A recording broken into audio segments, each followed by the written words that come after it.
turnaround? You know, I mean, I usually like to get a little bit of downtime, but the name they offered me, it was a good fight, and I felt like I was ready. My cardio would get even better, so I mean, I had to jump on it. Why is this a good opponent for you right now? He's building a decent name for himself. He's coming off 5 wins, and I just think it's a good fight for me. You know, I mean, I don't find him as dangerous as a lot of 185 pounders.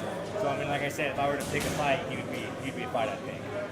While Luke's striking has done him a lot of favours, a lot of people think your striking is going to get better of him on Saturday night. Is that what you're looking to do on Saturday? Well, I mean, the thing about Luke, he has his reach. I mean, I wouldn't really say Luke's striking is phenomenal. It's when you have a reach on someone, and a lot of people. I mean, how often you get trained with a guy who's 6'5", 6'6"? So it throws a lot of guys off. But I've had the opportunity to train with guys his height for my whole life, so I don't think it's going to play that big of a factor in our fight.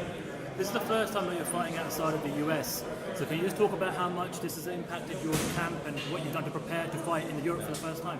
Well, my MMA career, I'm 14-0, and I fought in 2 different countries prior to this. So, I mean, I'm used to the jet lag. I'm used to all of it. So, I mean, when I go to a different country, you know, it's just another day for me. So getting back to the striking that you said, you were the best striker out there. I mean, I want to say I'm the best striker. I mean, there's amazing strikers, but I definitely think I'm better than Barnett. So why are you better than Barnett? I mean, like I said, his reach gets him by. You know, the way he strikes, his kicks, a lot of things he's gained by because guys aren't used to that height. But I mean, I'm so used to sparring guys with his height and his reach, and he has his reach on him. So it's not going to be some like shocking thing for me. You know, I'm used to it. Both of you guys are obviously unbeaten. Something's got to give on Saturday night. One of you is going to go away with a victory. Is this fight going to finish, do you feel? Yeah, we're both unbeaten, but we've all seen Barnett get KO'd. Yeah, that's true. Ultimate fighter, yeah. Yeah. Do you think that gives you some kind of an advantage that you were able to see him sort of reach some highs and lows in the show? You've been able to study him a bit more? I mean, the thing about Barnett, like I said, he's picked and choosing opponents very well. So when you watch him fight, you know, you watch him fight some guys, and they've dragged out. I mean, that kind of shows a chink in your armor, because when you look at a guy's record, you don't look at his wins or how he's won. You look at who he's beat, how he's beat him. So I mean, he showed a lot, you know. Aside from striking, do you think there's any other area where you have a distinct advantage?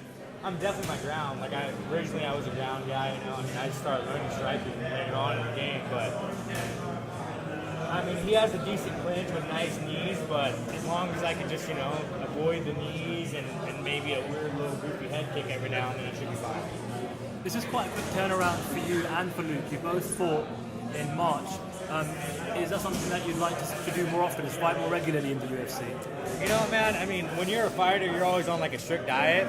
So every now and then I like to, you know, take a break and get fat and go like, you know, clear my head. But so pretty much like right when you're doing back-to-back, you get no downtime. You're just back in the gym, you're on your diet, you know, so the opponent was right. The opponent was right for a back-to-back fight. But is that more of a mental challenge than anything else, that you're doing everything back-to-back without an actual break in between? Dude, ain't no thing, man. I've been doing this since I was 14, man.